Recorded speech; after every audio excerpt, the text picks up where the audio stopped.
Hello everyone and welcome back to another episode of Urban Echoes, where we talk about life, change, and the stories hidden behind everyday realities. I'm your host, and today, I want to take you on a quiet journey from the peaceful countryside to the busy heart of the city. Have you ever noticed how villages are becoming quieter? How old houses are slowly being covered in dust, while the cities are growing louder every day? Around the world, millions of people are leaving rural areas and moving into urban centers, chasing jobs, education, and the promise of a better life. But is this really a positive change? Or are we, in some way, losing something precious along the way? Today, we'll explore both sides of this story, the hopes, the challenges, and the future that lies between the fading silence of the countryside and the restless rhythm of the city.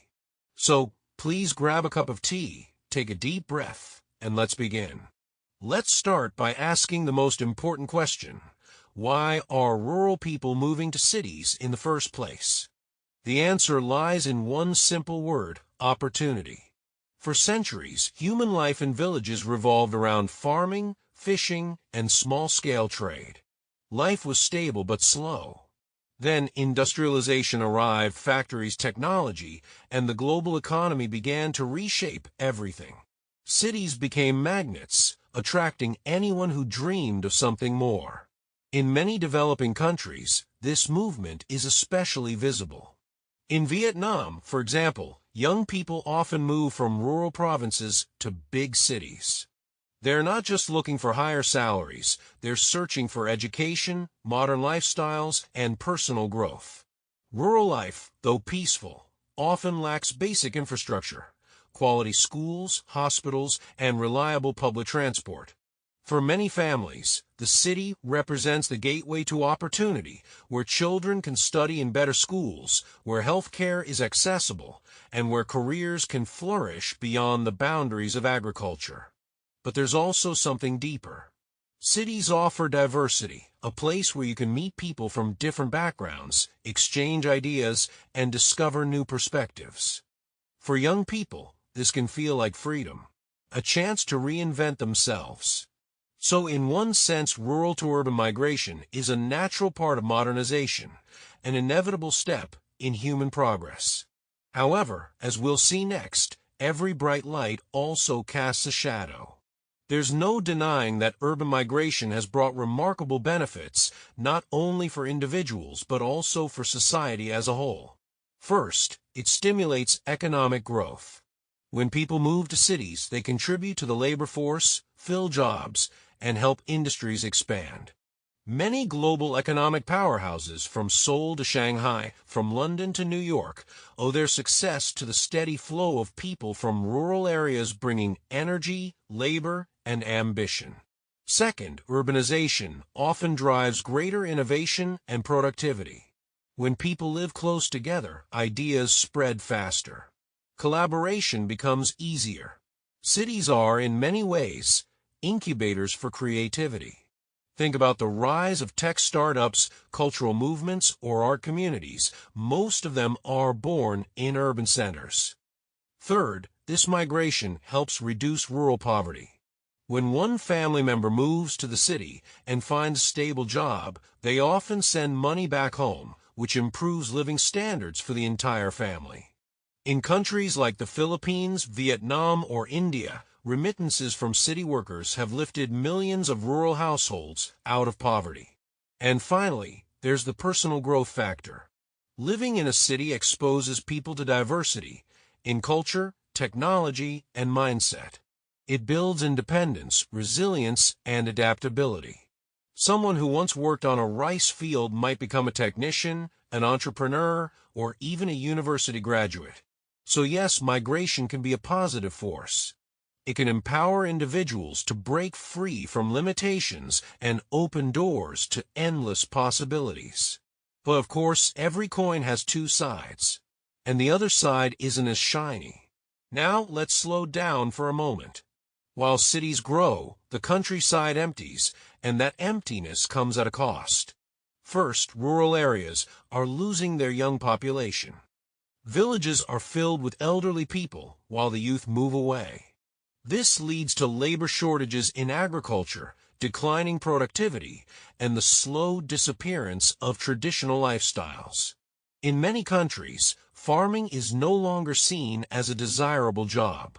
As a result, food security and local economies begin to suffer.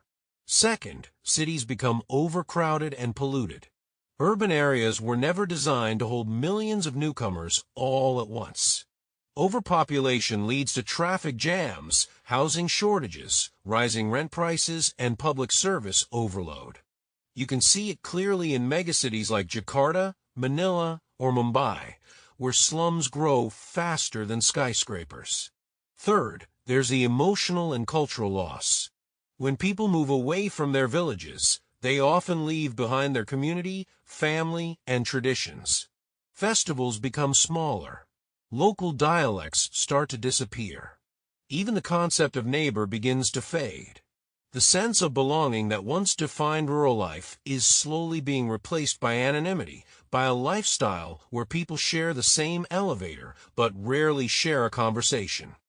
Another challenge is mental health.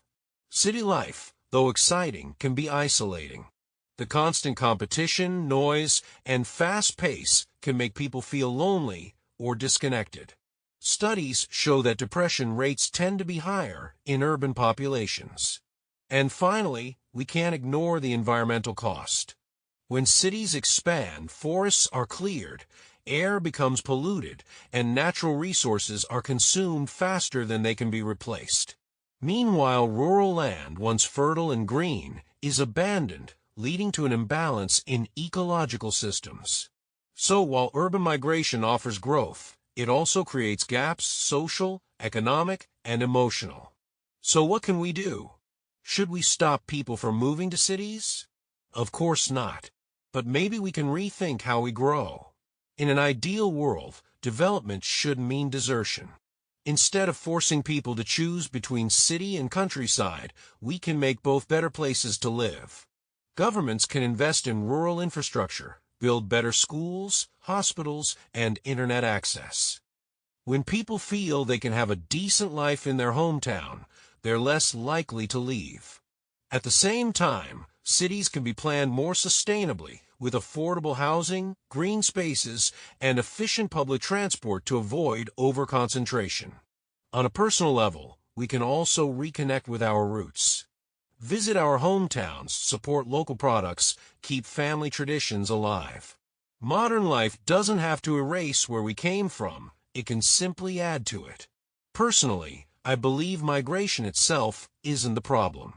The real issue is imbalance. When opportunity is limited to one place, people are forced to leave another. Maybe the real goal isn't to stop movement, but to create balance between the place we leave and the place we go. So is rural to urban migration a positive or a negative development? The truth is it's both. It's a story of courage and sacrifice, of dreams and disconnection, of people searching for light in a world that's constantly changing. Cities may offer better jobs and brighter lights, but villages will always hold the warmth of belonging. Progress should not mean abandoning the countryside. It should mean bringing the spirit of development everywhere. If you're someone living far from home right now, chasing your dreams in a busy city, take a moment to look back. Remember the quiet mornings, the fields, the laughter of your grandparents, the stars above the rice paddies. Those memories are part of who you are. And if you ever have the chance, bring that kindness, that warmth, and that simplicity back to wherever you go. Because real progress isn't about where we live. It's about how we grow together. Thank you for listening to today's episode of Urban Echoes.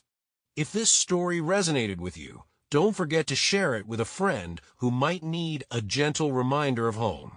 Until next time, stay grounded, stay kind, and keep your heart open to both the city lights and the village stars.